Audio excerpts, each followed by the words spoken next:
Alright, settle in, because you're about to hear a story that's as wild as it is heartfelt. My name is Valerie, and I'm 28 years old.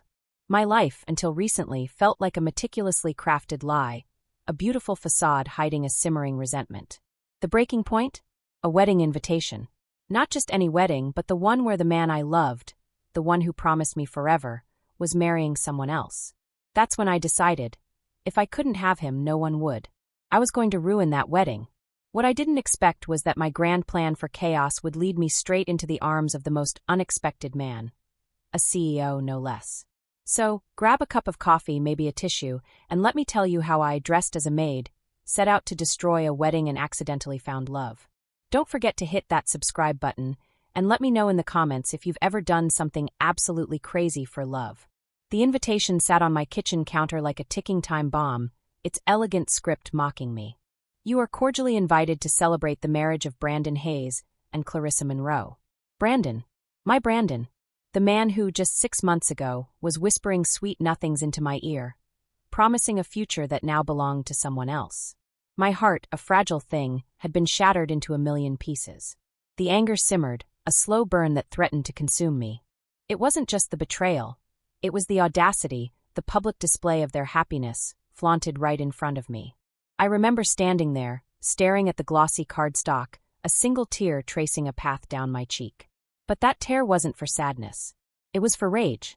A cold, hard resolve began to set in. They wanted a perfect wedding? I'd give them a perfect disaster. The idea was absurd, reckless, and utterly captivating. I wasn't just going to show up and stew in my misery. I was going to make an entrance. And a messy exit. The wheels in my mind began to turn, a dark and twisted plan forming. I needed a disguise, something that would allow me to blend in, to move unnoticed, until the opportune moment. And then it hit me. A maid. The perfect, unassuming infiltrator. No one would suspect the help. The hum of the city outside my window was a stark contrast to the storm brewing within me. The rage, once a dull ache, now pulsed with a dangerous energy, fueling my every thought. The next few weeks were a blur of planning and preparation. I meticulously researched the venue, a grand estate known for its opulent weddings. I studied floor plans, staff entrances, and even the schedule of events. My initial thought of simply showing up in a maid's uniform felt too haphazard. I needed to be convincing. I needed to be a maid. So, I applied for a temporary cleaning position with a reputable event staffing company. It was surprisingly easy to get hired, especially with my previous experience. A lie, of course, but who checks references for a temporary maid? I practiced my walk, my posture, even the way I carried a dustpan. I watched countless videos of hotel staff, observing their subtle mannerisms. I wanted to be invisible, a part of the background, until the moment I decided to become very, very visible. The uniform, a crisp black and white ensemble, hung in my closet, a symbol of my impending vengeance. Each time I looked at it, a thrill, dark and exhilarating, shot through me. This wasn't just about revenge, it was about reclaiming something, some shred of dignity they had stolen from me. I imagined Brandon's face, pale with shock, Clarissa's perfectly coiffed hair falling in disarray. The thought was intoxicating. My plan was simple in its execution, but devastating in its potential impact. I'd wait for the perfect moment, perhaps during the toast, or the first dance. And then I'd strike. A misplaced cake, a spilled drink on the bridal gown, a perfectly timed accident with the sound system. The possibilities were endless. Each scenario played out in my mind, a symphony of chaos directed by me. The closer the day approached, the more nervous and excited I became. My heart would pound at the mere thought of it, a mixture of fear and adrenaline coursing through my veins. I knew this was insane, that I was risking everything, but the pull of revenge was too strong to ignore. The crisp fabric of the maid's uniform felt surprisingly empowering against my skin, a stark reminder of the role I was about to play. The wedding day dawned, a beautiful, clear morning that felt utterly wrong for the dark purpose I harbored. My stomach was a knot of nerves and anticipation. I arrived at the estate an hour before my scheduled shift, wanting to get a feel for the place in its pre-chaos state. The air buzzed with activity, florists arranging breathtaking displays, caterers setting up elaborate food stations, and a nervous energy that was palpable even through the walls. I slipped into the staff locker room, my heart hammering against my ribs. Changing into the uniform, I felt a strange transformation. Valerie, the heartbroken ex-girlfriend, disappeared, replaced by a demure, efficient maid. My first task was to tidy up the bridal suite. As I dusted the ornate furniture, I saw Clarissa's gown, a cloud of white lace and silk, hanging by the window. A pang of something akin to jealousy, but mostly a renewed surge of anger, coursed through me. This was it. The moment was fast approaching. As guests began to arrive, the grand ballroom filled with hushed whispers and the clinking of glasses. I moved through the crowd, refilling water glasses, clearing stray napkins, all the while scouting for my opportune moment. Then I saw him.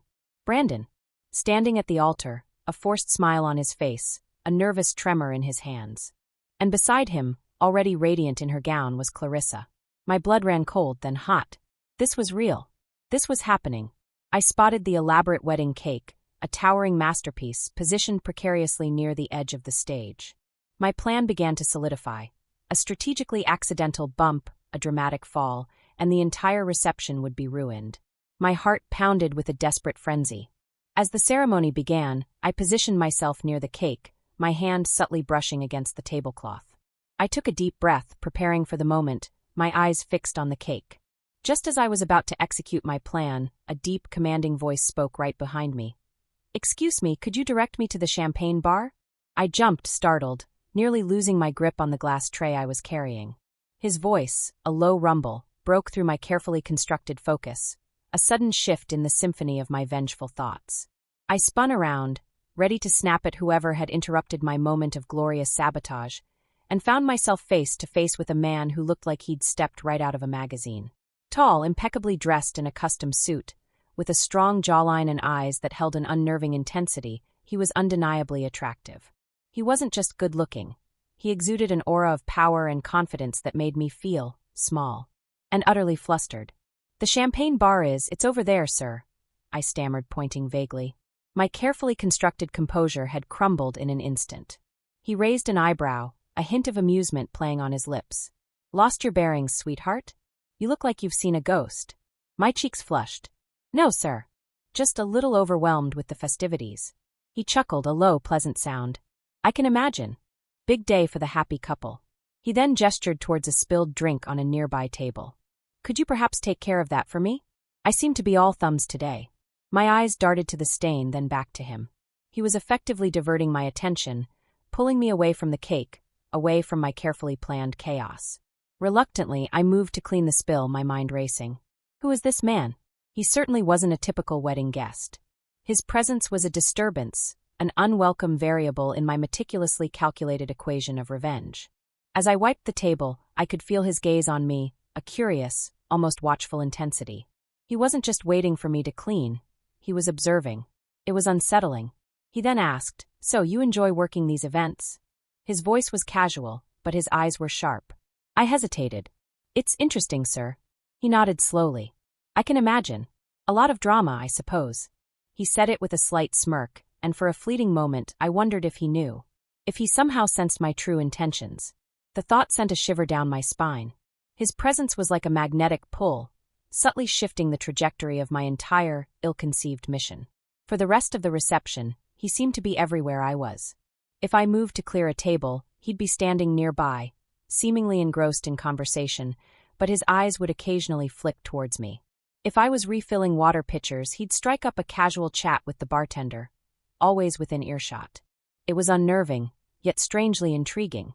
He never once directly questioned my presence or my purpose, but his mere presence was enough to disrupt my vengeful flow. Every time I thought about executing my plan, about causing a scene, his face would flash in my mind, those piercing eyes, and I'd hesitate. It was as if he was unconsciously guarding the wedding, deflecting my chaotic energy without even knowing it. At one point, he approached me while I was collecting empty champagne flutes. "You have a very focused look about you," he commented, his voice a low murmur. Almost determined, I straightened, clutching the tray a little tighter. "Just trying to do my job efficiently, sir." He smiled then, a genuine, warmth-spreading smile that surprised me. "I'm sure you are. But I sense there's more to you than just efficient service." My heart skipped a beat. Was he onto me? Was my disguise failing? I quickly changed the subject. "Is everything to your satisfaction, sir?" He chuckled. "More than. The champagne is excellent, and the entertainment is certainly unique." He winked, and a blush crept up my neck. What was happening? My carefully constructed plan of destruction was being derailed by a charming, enigmatic stranger. I found myself inexplicably drawn to him, a dangerous attraction that threatened to eclipse my desire for revenge.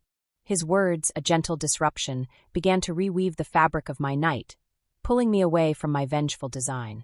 As the evening wore on, and the party became livelier, my opportunities for sabotage dwindled. Guests were dancing, laughing, and the couple themselves seemed genuinely happy, even Brandon. The sight of it, instead of fueling my anger, now filled me with a strange sense of emptiness. What was I even doing here? Was this elaborate charade truly worth it? My vengeance, which had felt so potent just hours ago, now seemed petty, almost childish. I found myself in a quieter corner of the ballroom, leaning against a wall, observing the joyous chaos.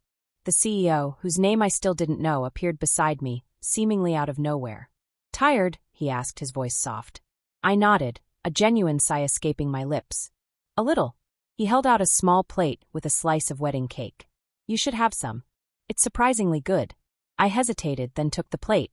"Thank you." We stood there in comfortable silence for a few moments, watching the revelry. "You know," he began, his voice barely a whisper, "I have a feeling this isn't quite what you had planned for your evening." My head snapped towards him, my eyes wide. He was looking at me, not with suspicion, but with a knowing, almost empathetic gaze. My blood ran cold. He knew.